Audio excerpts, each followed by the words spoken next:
오늘은 주기도문 두 번째 청원에 대해서 살펴보는 시간이에요. 지난주 첫 번째 청원은 이름이 거룩히 여김을 받으시오며 였고요. 오늘은 나라가 임하시오며 라는 청원입니다. 하나님께 요청한다는 거예요. 똑같이 긴급하게 지금 당장 이루게 하소서라는 뜻이에요. 명령법이기 때문에 감히 우리가 명령할 수 없어서 임하시오며 라는 뜻을 쓴 겁니다. 직역하면 이런 뜻이에요. 당신의 그 나라가 오게 하소서, 이런 뜻이에요. 당신의 그 나라가 뭘까요? 그 나라. 하나님 나라. 그렇죠. 하나님 나라예요. 하나님의 나라가 오게 하소서, 지금 당장, 이런 뜻이에요. 그래서 오늘은 하나님 나라와 그리고 그 나라가 임한다, 이 두 가지 뜻이 무엇인지 아는 게 굉장히 중요합니다. 자, 첫 번째 하나님 나라에 대해서 살펴볼게요. 우리 사회 시간에 배웠을 거예요. 나라가 무엇인가 한번 생각해 볼까요? 나라의 3요소 아시나요? 국민, 영토, 주권이에요. 국민은 백성, 영토는 땅이에요. 그리고 주권은 그 나라의 통치 기관을 얘기합니다. 이 3요소가 있을 때 나라라고 해요. 근데 여러분, 자, 여기서 문제. 이 중에서 가장 중요한 요소가 뭘까요? 국민일까요? 주권입니다. 주권. 왜냐하면 그 나라의 통치기관, 권력기관이 없으면 나라로 인정하지 않기 때문이에요. 반대로 주권, 통치기관이 있으면 나라로 인정합니다. 예를 한번 들어볼게요. 이게 잘 이해가 안 되죠? 영토가 없으면 주권도 없잖아요. 근데 주권을 가장 중요하게 여기는 거야. 왜냐하면 보세요. 우리나라가 1910년도에서 45년까지 35년 동안 일본의 점령을 받았어요. 이거를 일제강점기라고 하죠. 강제로 점령당했다. 근데 우리나라 민족이 있었어요. 그리고 한반도 땅에 살았습니다. 근데 뭐가 없었어요? 주권이 없었어요. 그래서 대한민국이라고 부르지 않고 뭐라고 불렀냐면 일본의, 그렇지, 일본 제국 식민지라고 부른 거예요. 아니, 국민도 있고 땅도 있는데 왜 대한민국의 국민들이 일어나서 독립운동을 벌였을까요? 주권이 없기 때문이에요. 이만큼 주권이 중요합니다. 주권을 빼앗기는 것 자체가 나라를 빼앗기는 것 때문이에요. 그래서 나라를 되찾아야 된다고 독립운동을 벌였습니다. 지금도 여러분, 자, 이거 말고 또 다른 예가 있어요. 캐나다에 퀘벡이라는 주가 있거든요. 거기에 프랑스에서 온 사람들이 모여서 살고 있습니다. 퀘벡주에. 거기는 무슨 용어를 쓰는 줄 아세요? 프랑스어를 써요. 불어를 씁니다. 근데 그곳을 프랑스라고 해요? 아니면 캐나다라고 해요? 왜 그러죠? 그렇지. 그 주권이 캐나다에 있기 때문에 캐나다라고 말합니다.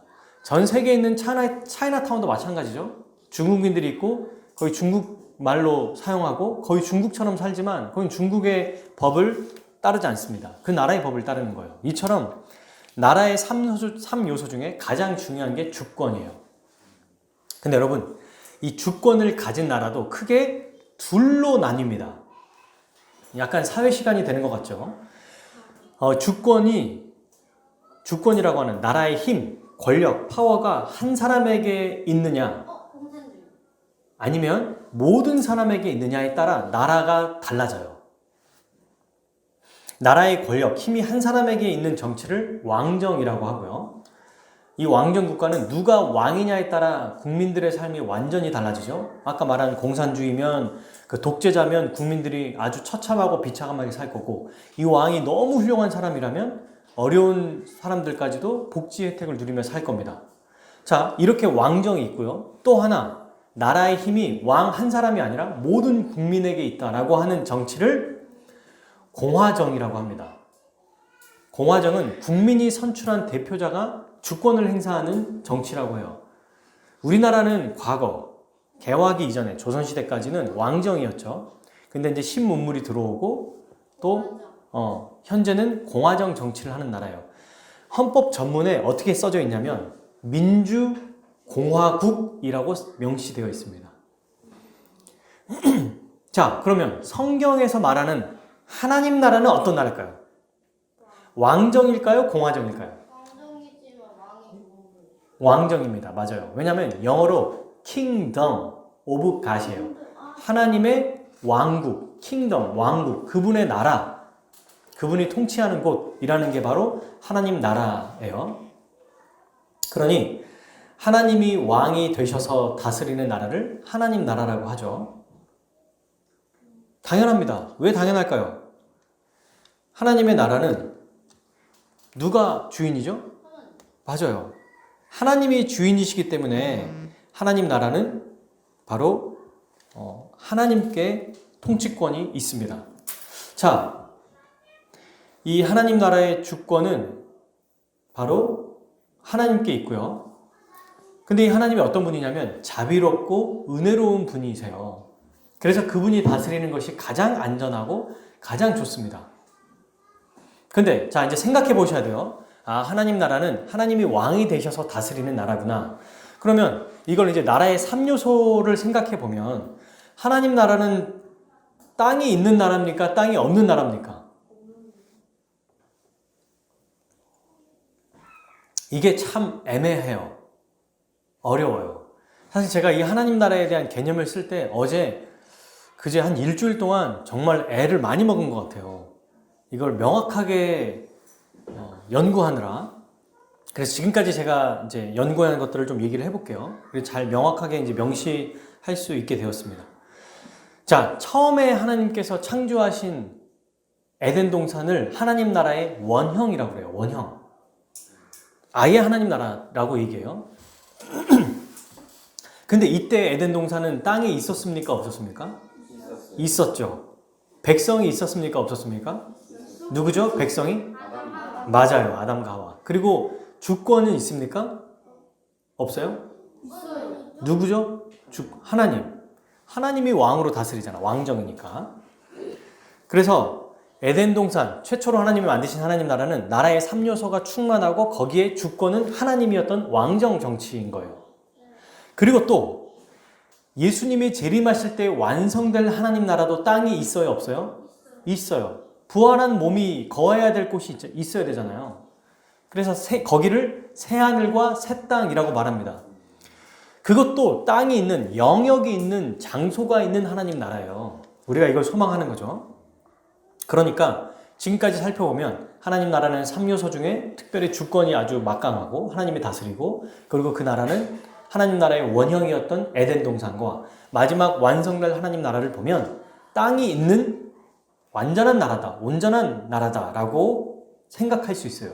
그런데 오늘 우리가 주기도문에서 살펴보는 나라가 임하시오며 할 때 이 하나님 나라는 또 다른 개념을 가진 하나님 나라예요.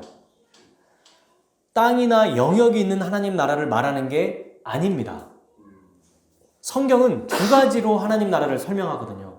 땅, 영역이 있는 하나님 나라와 땅, 영역이 없는 하나님 나라를 설명해요. 자, 이 영역이 없는 하나님 나라를 설명할 거고 우리는 오늘 여기에 집중해야 돼요. 이 나라는 그럼 어떻게 시작된 걸까요? 예수님이 이 땅에 오심으로 하나님 나라가 시작이 되었죠. 그리고 다시 오실 때까지 이 나라는 계속 존재합니다. 이걸 뭐라고 말하냐면 우리는 이미와 아직 사이에 있다고 말하죠. 그러니까 예수님이 오셔서 시작하신, 회복하신 하나님 나라, 다시 오실 때까지 유지되는 이 기간의 하나님 나라를 우리가 살펴보려고 하는 거예요. 이 기간의 하나님 나라는 영역이 있는 하나님 나라가 아닙니다. 이미와 아직 사이에 존재하는 이 하나님 나라. 그러면 이 하나님 나라는 무엇일까요? 영역이 아닌 하나님 나라다? 우리가 이게 쉽게 이해가 안 돼요. 그죠? 이 나라가 뭔지를 이해하는 것이 오늘 아주 핵심이고 중요한 거예요. 많은 사람들이, 어떤 사람들은 저도 그랬었고, 이 하나님 나라, 이미 시작하신 하나님 나라, 완성하시기 전까지의 하나님 나라도 에덴 동산과 똑같이 혹은 완성될 하나님 나라와 똑같이 생각하니까 이게 이해가 안 되는 겁니다. 어디에 있는 거지 그 나라는? 우주 어딘가에 있는 건가? 지구 어딘가에 숨겨져 있나? 그게 아니에요. 이 나라가 어떤 나라인지 한번 알아보겠습니다. 어떻게 알아볼 수 있죠? 네. 누가복음 17장 20절부터 21절까지 한번 찾아봅시다. 누가복음 몇 절이요? 이 17장 네, 구약이 아닌 것을 우리 아이들이 바로 알게 됐어요. 오늘 공부한 것으로. 누가복음 17장 20절부터 21절까지. 20절 여기 있다. 자, 읽어보겠습니다. 시작. 바리새인들이 하나님의 나라가 어느 때에 임하니까 묻거늘 예수께서 대답하여 이르시되 하나님의 나라는 볼 수 있게 임하는 것이 아니요 또 여기 있다 저기 있다고도 못하리니 하나님의 나라는 너희 안에 있느니라. 아멘. 자, 유대인들도 하나님 나라를 장소, 그 땅이 있는 나라라고 생각했어요. 그게 맞아요. 왜냐하면 구약 성경을 보면은 하나님 나라가 어떤 나라인지 이스라엘을 통해서 아주 모형적으로 보여줬거든요. 실제로 땅도 있고 백성도 있고 주권도 있는. 그러니까 이들이 이렇게 생각한 건 당연한 겁니다. 그런데 예수님이 오셔서 알려주신 거죠. 너희들이 그동안 땅에 있는 하나님 나라만 생각했구나. 그런데 그게 아니다. 내가 가지고 온 하나님 나라는 그런 나라의 개념이 아니다 라고 말씀해 주신 거예요. 그래서 유대인들도 물어봐요. 언제 시작됩니까 이 나라가. 이들이 생각하는 메시아는 어떤 메시아냐면 메시아가 오면 로마 황제의 권력을 찬탈하고 그곳에 메시아가 앉아서 그 즉시 하나님 나라가 된다고 생각했어요. 땅에. 지금 이 순간에.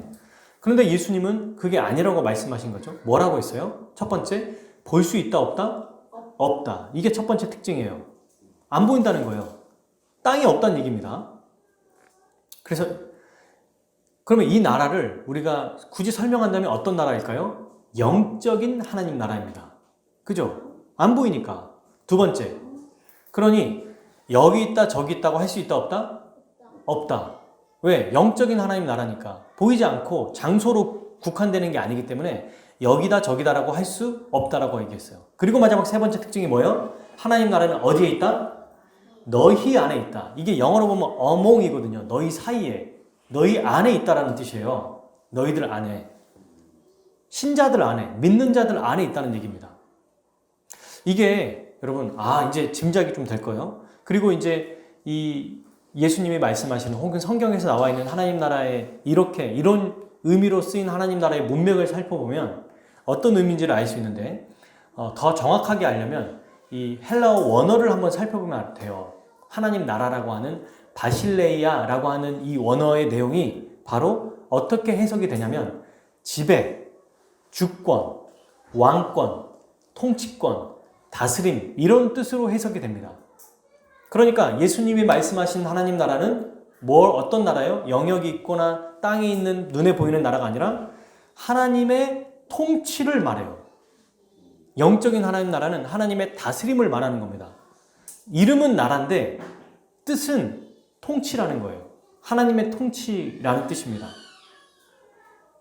이거를 17장 21절에 대입해보면 이렇게 되겠죠. 하나님의 나라는 볼 수 있게 임하는 것이 아니요 또 여기 있다 저기 있다고 못하리니 하나님의 통치는 너희 안에 있느니라. 하나님의 다스림은 너희 안에 있느니라. 네, 이런 뜻입니다. 그러니까 성경이 이 하나님 나라를 두 가지 개념으로 사용한다는 것을 우리는 기억해야겠죠. 성경은 구분하지 않아요. 예수님도 실제로 하나님 나라를 하나님의 통치, 하나님의 주권적으로 역사하는 하나님의 다스림으로만 말하지 않으셨어요. 완성될 하나님 나라에 대한 이야기도 하시거든요. 어떻게 해요? 하나님 나라의 비유를 통해서도 알려주신다는 말입니다. 그러니 우리가 성경의 문맥과 흐름에 따라서 지금 이 하나님 나라에 대한 이야기는 통치를 얘기하는 거구나 라는 것을 파악하고 봐야 됩니다. 어렵지 않아요. 자, 그러면 이제 우리가 나라가 임하시오며가 하나님의 통치라는 것을 확인했어요. 그죠? 하나님의 통치, 하나님의 다스림, 하나님의 왕권, 하나님의 지배 이런 뜻이라는 걸 알았습니다. 그러면 임하시오면은 뭘까요? 쉽죠? 이미 하나님 나라가 하나님의 통치라는 걸 알았으니까. 하나님의 통치가 임하시오면 이게 무슨 말일까요? 쉽게 말하면 하나님 우리를 다스려 주옵소서라는 뜻이에요. 그러니까 오늘 우리가 살펴볼 두 번째 청원은 나라가 임하시오며 통치가 임하시오며 하나님 우리를 지배해 주십시오. 우리를 다스려 주십시오. 우리에게 간섭해 주십시오. 우리에게 역사해 주십시오. 이런 뜻이에요. 하나님의 주권이 우리에게 미치길 원합니다. 하나님의 권력, 하나님의 왕권을 우리에게 행사하여 주옵소서. 이런 뜻이에요. 자, 그러면 이제 하나님의 통치에 대해서 좀 구체적으로 살펴볼게요. 하나님은 어떻게 피조 세계를, 특별히 우리를 통치하실까요? 구약 성경을 보면 하나님은 계속해서 두 가지의 모습으로 자기의 주권을 행사하십니다. 에덴 동산이었던 완전한 나라의 3요소가 있을 때도 그렇고, 또 그 나라를 잃어버리고 나라를 회복하기 전까지의 과정, 또 예수 그리스도가 오시고 완성되기 전까지, 이때도 계속해서 두 가지의 모습으로 통치하셨어요. 다스리셨다는 얘기예요. 첫 번째, 어떻게 다스리시냐면 이 세상을 창조하신 하나님이 직접 통치하세요. 직접 개입하신다는 얘기죠. 직접 하나님이 일하십니다. 모세를 부르실 때도 누가 요청한 게 아니에요. 하나님이 직접 행하십니다. 그리고 두 번째, 대리 통치자를 세워서 통치하세요. 첫 번째 대리 통치자가 누구예요? 아담입니다. 그리고 아담 이후에도 계속해서 대리 통치자를 세우죠. 하나님이 직접 통치하신다라는 의미를 쉽게 이해하면 이런 그림으로 제가 좀 준비를 해봤는데, 두 가지. 찾기가 너무 어렵더라고요. 자, 이게 뭐죠? 왕과 신하들이 있어요. 통치한다는 거는 이 조선시대 왕이죠. 왕권이 가장 강력했기 때문에 왕이 여기서 말하면 그대로 예하고 따랐다는 거예요. 이게 이제 조선시대의 모습이고, 중국의 진시 황제의 모습이라고 해요. 여기 보면 이게 다 신하입니다. 여기가 어마어마해요. 여기서 왕이 한마디 하면 이게 곧 법입니다. 그러니 얼마나 이 하나님께서 만약에 우리 세상을 다스린다고 하면 이 통치가 얼마나 막강한 것인지 알 수 있겠죠. 그러니까 그분이 다스리는 게 선한 왕이라면 이분이 다스리는 게 백성들에게 굉장한 유익이 되고 기쁨이 되고 복이 되는 거예요. 그래서 하나님이 직접 다스리는 것이 가장 우리에게는 복이다라고 알 수 있습니다. 이렇게 하나님은 직접 본인이 통치하거나, 여기 보면 안 나와 있지만 이제 그의 아들을 통해서 또 통치를 하는 게 나와요. 왕들 보면 세자라고 하죠. 우리나라는 보면. 그러니 직접 통치하고 또 자기의 부왕, 왕을 세워서 통치하시는 거. 이게 지금 계속해서 나오는데요. 아담이 범죄해서 하나님 나라에 쫓겨나 버렸잖아요. 그죠? 그래서 하나님과 단절이 됐습니다. 처음에 하나님이 스스로 통치하시고 아담을 세워서 통치하셨어요. 다스리셨어요. 그러다가 아담이 범죄하니까 아담으로 인해 모든 피조 세계가 다 죄 가운데 있었고 하나님과 단절돼 버렸습니다. 하나님께서 주셨던 모든 복을 다 잃어버렸어요. 아담 또한 다 잃어버렸죠. 근데 하나님은 포기하지 않으셨어요. 심판하시는 중에서도 뭘 약속하셨습니까? 그렇지. 구원을 약속해 주셨어요. 다시 이 구원이 뭐냐면 그냥 복받은 존재가 아니라 하나님의 대리 통치자로 다스리는 이 엄청난 지위에 떨어진 사람을 다시 올려주겠다는 거고, 다시 하나님 나라에 들어가게 해주겠다는 약속이에요. 이 구원이. 그냥 하나님 나라 백성 되게 하는 걸로 끝이 아니고 이 복을 다시 누리게 해주겠다. 통치자로 다시 함께 왕으로서 누리게 해주는 이 복을 주겠다라고 하시는 게 구원의 약속입니다. 근데 이거는 범죄한 사람을 통해서 할 수가 없는 거예요. 사람이 범죄한 사람으로는 안 됩니다. 그래서 범죄하지 않는 사람을 보내죠. 사람이 처음부터 사람으로 태어날 수 없어요. 그래서 하나님이 보내십니다. 그 사람이 누구예요? 창세기 3장 15절 여자의 후손. 창세기 3장 15절 한번 펴볼까요?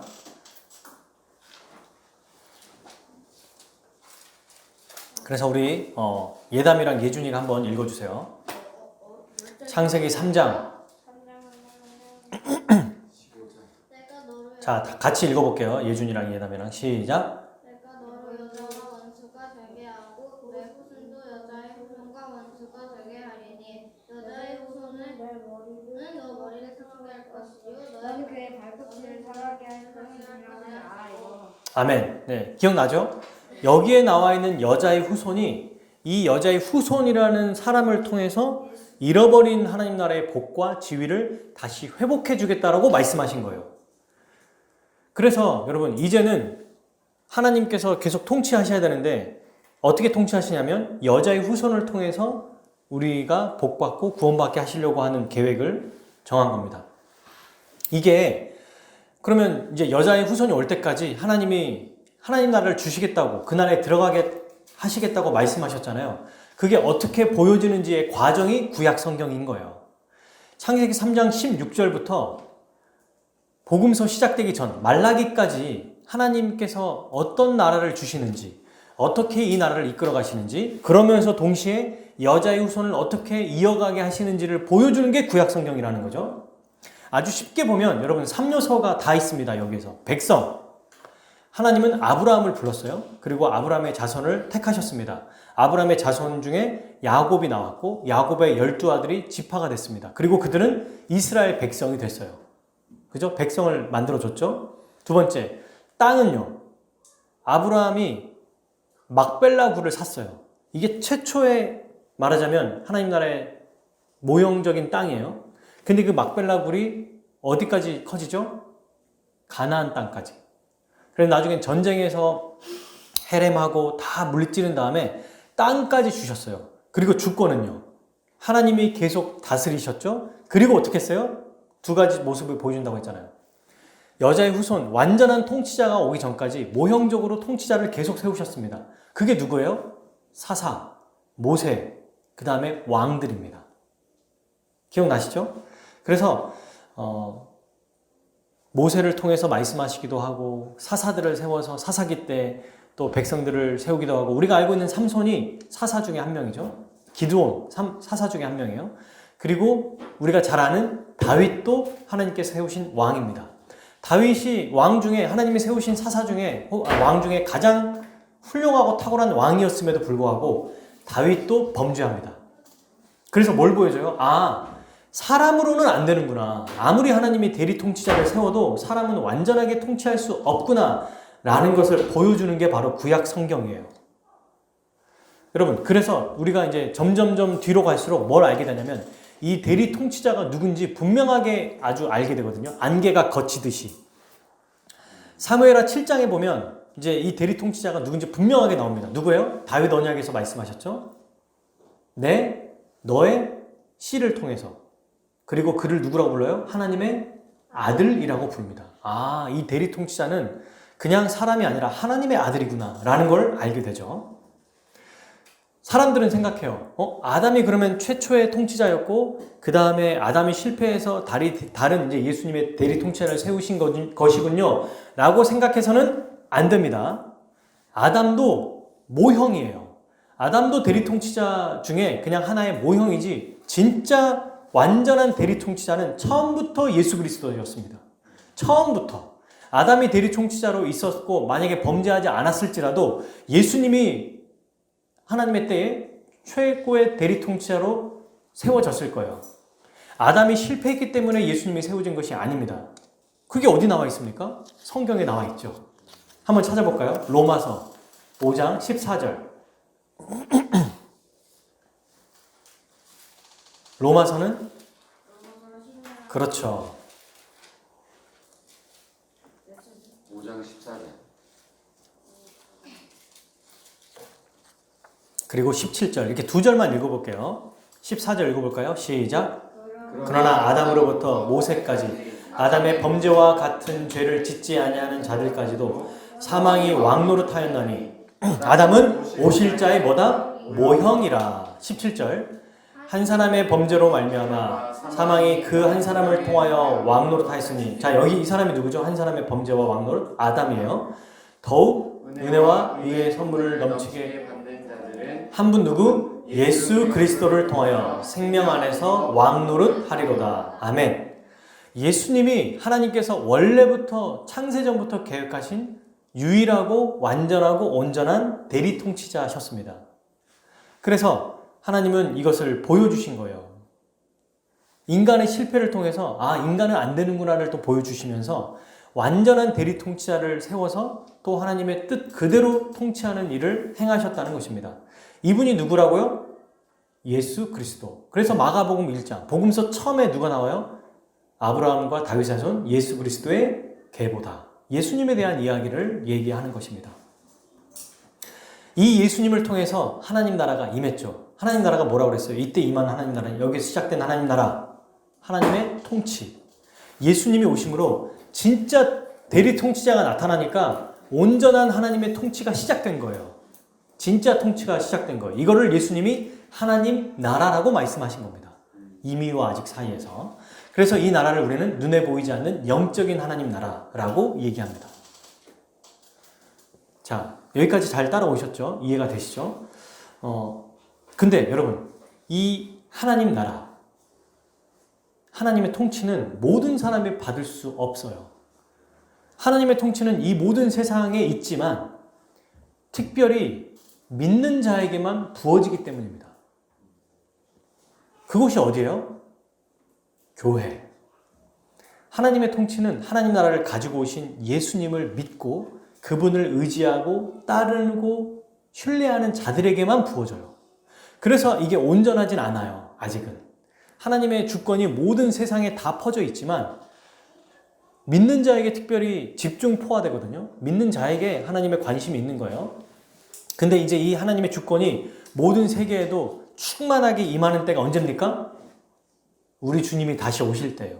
그때는 이제 영역까지 있는 하나님 나라가 될 거예요.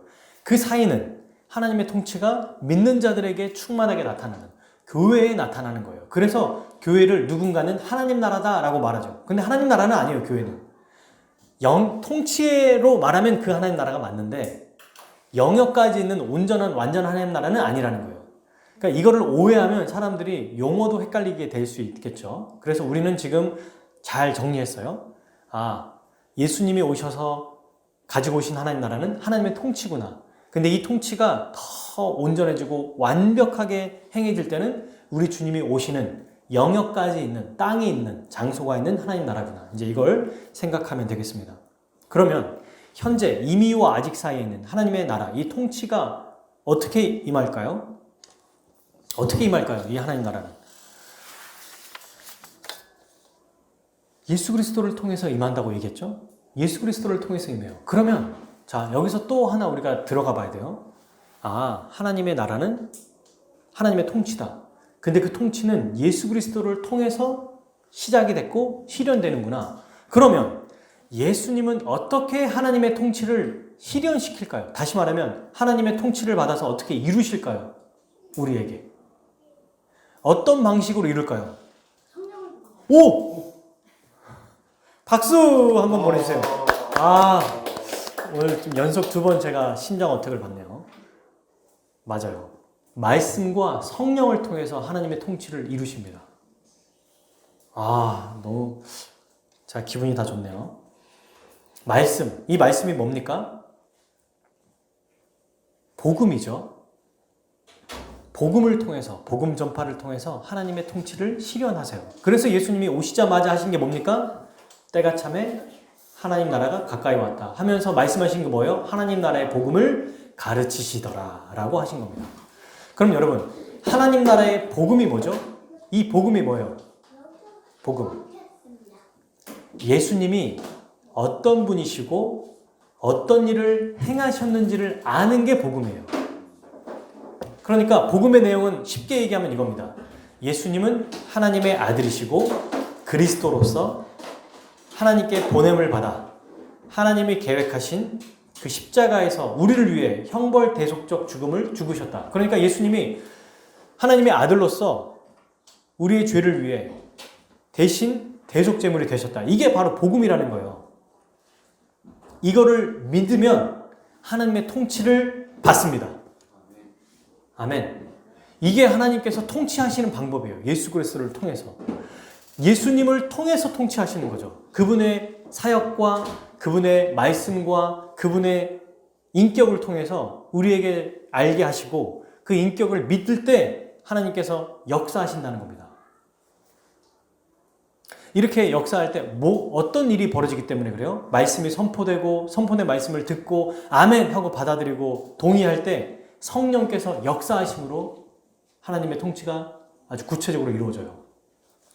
그러니까 내가 받아야지 이 이전에 이미 하나님께서 말씀과 성령을 통해서 우리에게 알려주시고 성령을 통해서 그의 믿는 그의 택한 자들을 생각을 바꾸게 해주시고 마음을 열게 하시고 말씀이 들어가게 하십니다. 그리고 그 말씀을 믿게 하시는 거죠. 그러니까 다 하나님이 하시는 거예요. 이거는 다 예수 그리스도가 하시는 거예요. 아, 내가 그래도 들을 준비가 돼 있으니까 된 거잖아. 아니에요.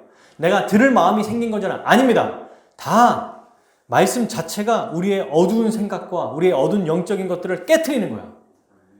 왜? 말씀이 선포될 때 성령이 역사하시니까. 놀라운 일이죠. 그래서 이거를 불신자들은 믿지 않아요. 그게 뭐야? 뭐 눈에 보이지도 않아요. 그죠? 눈에 보이지도 않고 뭔가 크게 어떤 뭐 영향력 있는 것도 아니야. 그냥 너무 보잘것없어 보입니다. 하나님의 말씀이라는 것을 인간의 말로 선포할 때 그게 하늘에서는 가장 강력한 역사로 성취된다는 게 이걸 믿지 않는 자들은 이해가 안 되는 겁니다. 그러나 우리는 믿죠. 그리고 예수님이 씨 뿌리는 비유에서도 말씀을 뿌린다고 했잖아요. 그것을 그냥 받아들일 때 어떻게 돼요? 성령께서 역사하신다고 얘기했습니다. 왜요? 성령님은 말씀, 곧 예수 십자가 복음을 통해서 일하시기 때문에 독단적으로 말씀 따로 성령이 일하시지 않아요. 반드시 말씀을 통해서 역사하십니다. 왜요?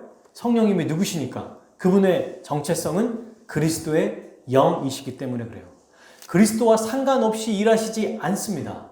그래서 예수님은 성령님을 하나님께 받아서 그분께서 우리에게 보내주시는 거예요. 믿는 자는 이미 성령을 받습니다. 그래서 어떤 일이 벌어지느냐? 하나님의 통치가 이루어지면 어떤 일이 벌어지느냐? 하나님 나라가 임하게 해주십시오. 하나님 우리를 다스려 주십시오. 라고 기도하면 어떤 일이 벌어지느냐? 말씀이 선포될 때 불신자가 회심하게 되는 역사가 일어납니다. 구원이 일어나요. 구원이. 여러분 생각해 보세요. 아무리 설득하고 말하고 외치고 해도 사람은 안 변해요. 불가능해요. 나이가 먹을수록, 아니 나이가 어려도 자기 고집은 못 꺾어요. 아무리 말해도 아무리 얘기해도 안 됩니다. 그런데 너무 신기한 게 교회 안에 딱 앉혀놓고 복음의 말씀이 선포되면 그 순간 하나님의 때예요. 이것도 그 순간 어느 때인지 모르지만 이 말씀이라는 도구를 통해서 성령께서 역사하시고 그 사람을 완전히 바꿔버립니다. 그러면 이미 구원받은 자들은요, 그들에게는 계속해서 복음의 은혜를 부어주죠. 우리에게는 계속 복음의 은혜를 부어줘요. 날마다 새롭게 하시고, 날마다 깨닫게 하시고, 날마다 회개하게 하시고, 복을 알게 하시고, 영광 돌리게 하시고, 거룩하게 살아가게 하세요. 거룩하게 살고 싶은 마음을 주시고, 그렇게 살 수 있는 능력을 주시고, 살 수 있게 이끌어 주시고, 만들어 주십니다. 이게 말씀의 능력이에요. 이게 바로 하나님의 통치입니다. 정말 놀랍지 않습니까? 그래서 여러분, 이게 바로 예수님께서 우리를 통치하시는 방법이에요. 자, 지금까지 했던 내용을 이제 핵심만 한번 요약해 볼게요. 나라가 임하시오며, 이건 무슨 뜻이라고요? 하나님의 나라, 하나님의 통치를 지금 우리에게 부어주십시오. 어떤 표현이든 상관없어요. 우리를 다스려 주십시오. 우리를 지배해 주십시오. 이런 뜻이에요. 그래서 이 통치는 그러면 어떻게 임합니까? 지배해 주십시오라고 할 때 하나님이 그냥 그 순간 부어주시는 게 아니라 누구를 통해서? 예수 그리스도를 통해서. 그럼 예수님은 어떻게 하나님의 통치를 우리에게 이루어주게 하시죠? 성령님, 말씀과 성령을 통해서. 잘했어요. 특별히 이 말씀과 성령은 어디에 있어요? 교회에 있는 거야. 그러니 여기에 부어지는 거지 다른 데 부어질 수가 없어요. 다른 데서 하나님의 나라를 볼 수가 없다고. 하나님 나라의 복을 받을 수가 없어요. 자, 이제 이것을 우리에게 적용해 봅시다. 이 두 가지만 적용하면 오늘 말씀은 마치게 되죠. 자, 첫 번째. 우리는 이 하나님의 통치를 임하게 하는, 이루게 하는 이 하나님의 말씀을 우리의 삶에 최고의 권위로 두고 말씀을 붙잡고 살아가겠다는 마음으로 기도해야 됩니다. 우리가 나라가 임하시오면 이건 기도하라는 거잖아요.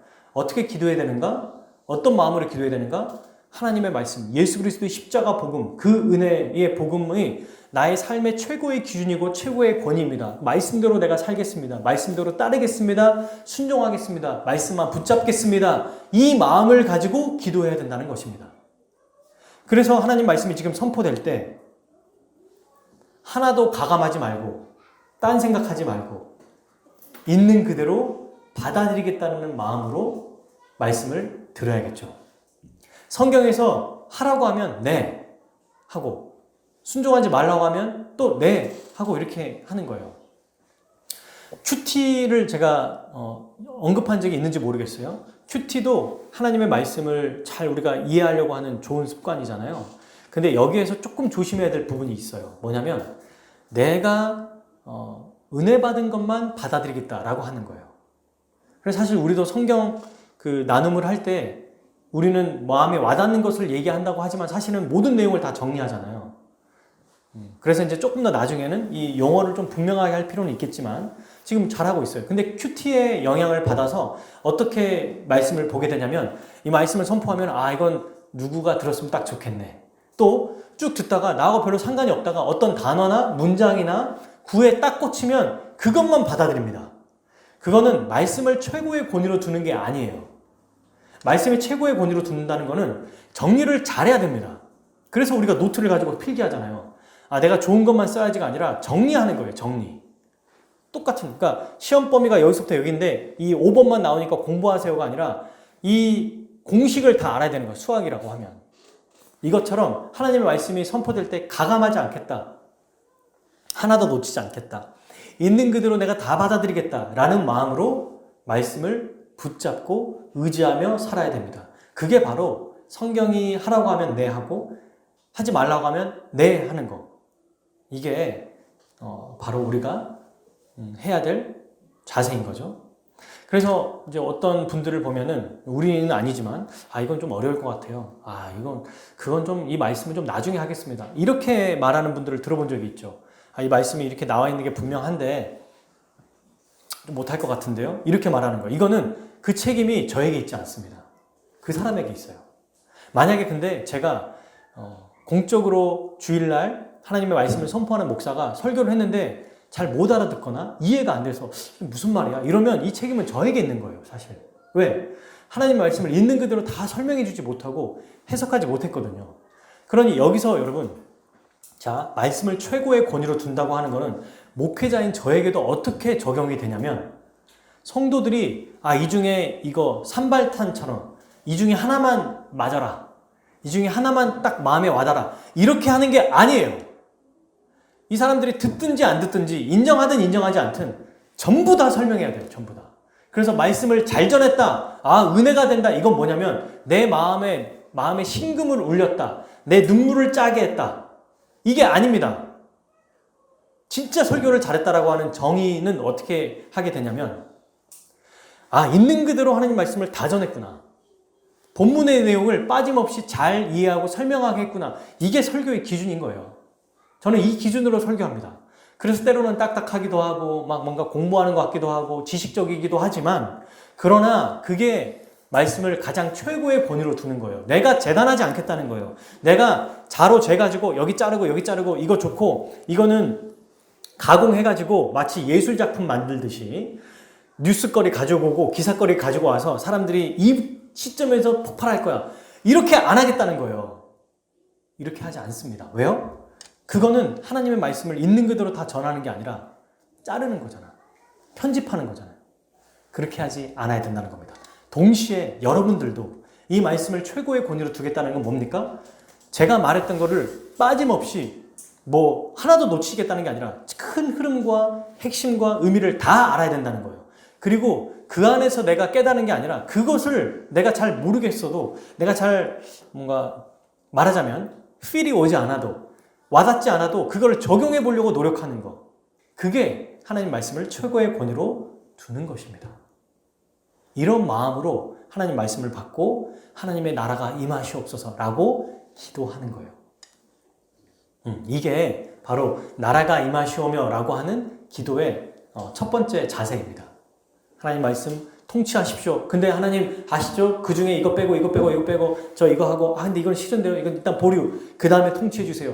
이런 게 어디 있어요? 하나님 통치해 주십시오 하면 그냥 66권 말씀 전부를 다 아멘하고 받아들일 수 있도록 그런 마음 자세로 가야겠죠. 여러분 그러려면 뭐가 필요할까요? 하나님의 다스림이 필요해요. 그분의 성령께서 역사하시는 그 역사가 필요합니다. 그러니 그런 마음을 가지고 동시에 기도하는 겁니다. 그래서 기도하는 거예요. 어떻게? 요청하는 거예요. 그런 마음으로 받겠습니다 하고 내버려 두는 게 아니고 정말 있는 그대로 다 받아들일게요. 내가 정말 하나님의 말씀대로 그 뜻대로 1부터 100까지 다 하고 싶습니다. 저는 근데 저의 죄성 때문에 못하지만 주님 아시죠? 그러나 주님 저를 다스려 주십시오. 하나님 지금 나를 지배해 주십시오. 예수님을 통해 성령을 통해 나를 지배해 주십시오. 라는 마음으로 기도합니다. 그래서 저는 이 세 가지 영역으로 생각을 해봤어요. 이것을 기도기 때문에 기도문으로 제가 한번 기도 형식으로 한번 말씀드려볼게요. 한번 들어보십시오. 자, 첫 번째, 저와 우리 가족을 위해서 기도하는 거예요. 두 번째가 교회를 위해서 기도하는 거고, 세 번째가 이 세상을 위해서 기도하는 거예요. 그래서 나라가 임하시옵소서라고 할 때 하나님 예수 그리스도를 통해 저와 우리 가족을 다스려 주십시오. 지금 당장 나와 우리 가족을 다스려 주십시오. 우리의 인생에 내 가족의 삶에 개입해 주시고 간섭해 주십시오. 믿음이 연약한 가족, 믿지 않는 나의 가족, 심지가 굳지 않는 가족, 또 우리 가족 중에 이 어려운 처지, 병환, 정신적인 스트레스, 두려움과 실패, 이 모든 가족의 애환을 주님 돌보시고 역사해 주옵소서. 우리 집에 있는 부모님과 우리 집에 그리고 부모님 집에 자녀들이 장성해서 앞으로 결혼할 그 가정에 그곳에서도 하나님이 여전히 왕이 되셔서 예수 그리스도의 말씀과 성령으로 우리를 다스리고 통치하옵소서. 이게 나라가 임하시오며라는 기도예요. 이 모든 문제를 주님께서 개입해 주시고 간섭해 주셔서 해결해 주십시오. 저와 우리 가족들이 어떤 부분을 회개하고 개선해야 되는지 주님 알려주십시오. 그리고 말씀을 듣고 이해하게 하시고 믿게 하시고 순종하게 하소서. 나를 다스려 주시고 나의 가족들을 다스려 주시고 바꿔 주십시오. 내 믿음을 강하게 하십시오. 그렇게 만들어 주십시오. 그래서 나의 마음과 우리 가족의 마음의 생각과 행동이 하나님께 영광이 되게 하옵소서. 하나님께 영광이 되도록 우리를 다스려 주십시오. 지금 제가 굉장히 많은 얘기를 했잖아요. 이게 다 나라가 임하시오며 라고 기도할 때 다 속해 있다는 겁니다. 두 번째, 우리 교회를 다스려 주소서 라고 할 수 있겠죠? 우리 성도들이 복음을 알고 즐거워하도록 통치하소서. 성도들의 가족들에게 역사하시고 복음을 알고 믿게 하옵소서. 복음으로 살도록 지배하옵소서. 우리 교회 성도 모두가 하나님 말씀을 최고의 권위로 두게 하시고 말씀에 의해 살아가게 다스려 주옵소서. 말씀에 순종하게 지배하시고 역사하시옵소서. 하나님의 왕권이 행사되어서 예배를 드릴 때 역사하시고 예배를 귀하고 가장 최고의 것으로 여기게 하옵소서. 성도들이 한 몸으로 살아가고 한 가족으로 살아가고 자기의 것으로 여기지 않는 하나님 나라의 복을 함께 누리는 그런 삶을 살 수 있도록 다스려 주십시오. 경제적, 정서적 어려운 자들을 돌보시고 실제로 우리가 도울 수 있는 힘과 능력과 또한 재정을 허락하여 주옵소서. 교회를 통해 하나님의 다스림이 눈에 보이도록 우리 서로 사랑하며 위하며 살아가게 해주소서. 여러분 지금 거의 기도를 제가 하고 있는 거잖아요. 이게 나라가 임하시오며라고 하면서 기도할 수 있는 내용입니다. 마지막 세 번째, 이 세상을 다스려 주옵소서. 이렇게 기도할 수 있겠죠. 하나님의 통치가 나타나도록 복음이 전파되게 하옵소서. 십자가 복음이 나의 삶과 우리 교회를 통해 널리 전파되게 하옵소서. 복음을 모르고 하나님을 반역하는 이 불쌍한 자들, 돈이 전부라 생각하고 성공이 전부라고 생각하는 불쌍한 하나님의 이 창조물들이, 피조물들이 하나님을 바르게 알고 예수 그리스도의 십자가 복음을 믿을 수 있도록 주님께서 통치하여 주옵소서. 우리와 같이 하나님을 알고 동의하고 높이며 하나님께 영광 돌리며 살아가게 해주십시오. 이런 거예요. 그래서 이 기도는 여러분 세상을 다스려 주옵소서라고 하는 기도는 마지막 지금 현재, 그러니까 여러분 제가 개인과 가족, 교회, 세상 이렇게 세 가지 영역으로 기도를 했잖아요. 이게 뭐냐면 지금 당장 이 일을 이루어 주십시오 라고 하는 간절한 명령의 요청이 담겨 있는 거예요. 나라가 임하시오며가 지금 당장 당신의 나라가 임하게 하라. 지금 당장 하나님 우리 가족, 우리 교회, 이 세상을 다스리시고 통치하시고 지배해 주십시오. 예수 그리스도의 십자가 복음으로 말씀을 통하여 성령께서 역사해 주십시오. 순종하겠습니다. 주님 순종할 수 있게 해주십시오. 이런 기도들이 다 담겨 있어요. 그리고 이 기도 안에 뭐가 함께 포함되어 있냐면 이 다스림이 마지막 끝까지 온전해지도록 우리 주님 오시옵소서. 온전한 하나님 나라가 오기를 기다리고 요청하오니 이제 새하늘과 새 땅을 우리에게 열어 주옵소서. 주님 오시옵소서. 이 기도까지 포함된 것입니다. 자, 이렇게 우리는 나라가 임하시오며 라는 이 내용을 이해했습니다. 그러면 왜 우리는 하나님의 이 통치, 지배, 다스림이 임해야 되도록 기도해야 될까요? 여러분, 바로 첫 번째 아주 중요한 거예요. 하나님께서 영광 받으시기 때문이에요. 우리가 첫 번째 청원과 두 번째 청원을 이렇게 연결할 수 있습니다. 하나님 이름이 거룩히 여김을 받으시옵소서. 근데 어떻게 해요? 하나님이 직접 스스로 개입하셔서 역사하심으로 영광 받아 주옵소서. 이거예요. 이렇게 이어지는 거예요. 첫 번째 청원과 두 번째 청원이. 그리고 두 번째, 이렇게 다스리는 것이 왜? 우리의 삶의 최고의 복이 되기 때문입니다. 하나님이 다스리는 거. 아까 우리 왕 보여줬잖아요. 이 왕. 이 왕이 가장 선하고 온전하고 자비롭고 그 다음에 전지전능하신 왕이라면 여러분 이 왕이 그러면 우리에게 가장 좋은 거 아닐까요? 그러니 여기에 있는 보세요. 여기에 있는 이 자기만 아는 신하들 말고 최고의 왕 하나님이 다스려야 된다는 거예요. 돈 말고 사람 말고 어떤 내가 의지하는 가족들 말고 내 직장의 누군가 말고 하나님이 다스려 주십시오. 그 하나님의 대리 통치자 예수 그리스도를 통해서 다스림을 받는 게 말씀을 통해 다스림 받는 게 가장 안전하고 복된 것이기 때문입니다. 그럼 끝으로 하나님은 우리의 이런 기도를 듣기 원하실까요? 요청하라고 했으니까 요청을 하는데 정말 좋아하실까요? 그냥 별로 안 좋아하시고 막 떼쟁이처럼 막 떼쓰는 것처럼 생각하지 않을까요? 좋아하실까요? 네. 이거는 부모와 자녀의 관계를 생각해 보면 단번에 알 수 있습니다. 제가 얼마 전에 여러분도 아시겠지만 아내가 실습을 하는 동안에 승원이를 한 달간 봤었잖아요. 그래서 얘가 잠잘 때뿐만 아니라 뭐 평소에도 아빠 하면서 저를 따라와요. 그래서 이제 늘 잘 때도 그 좁은데 제 옆에 와가지고 굳이 잤거든요. 너무 귀찮은 거예요, 처음에는. 그런데 이제 어떻게 돼요? 이제 아내가 일이 끝나고, 실습이 끝나고 이제는 다시 도맡아서 하고 있잖아요. 그러니 저를 평소에 부리긴 하지만 잠잘 때 항상 엄마와 또 우리 혜원이 사이에서 자요. 가끔은 조금 서운하더라고요. 근데 엊그제 갑자기 아빠 하면서 내 옆에 와서 자는 거야. 너무 뿌듯하고 행복한 거예요. 여러분, 부모는 언제 행복하냐면 자녀가 이런 문제가 있고 이런 걸 요청하고 이런 걸 도와주라고 얘기할 때 가장 행복감을 느낍니다. 기뻐요. 우리 하나님 아버지가 이런 마음이세요. 우리가 억지로 하라고 해서가 아니라 자발적으로 하나님의 다스림을 요청하고 하나님의 지배를 간절히 원하는 마음으로 기도한다면 얼마나 기뻐하시겠습니까? 근데 부모는 다 못해요. 자녀들에게. 해주라고 해주는 것도 못 해준다고. 하지만 우리 하나님 아버지는 하늘에 계신 전능하신 분이십니다. 전능하신 분이 우리에게 주님 하나님 아버지 다스려 주세요 하면 최고의 것으로 다스려 주시지 않겠어요? 최고의 것으로 우리에게 주시지 않겠습니까?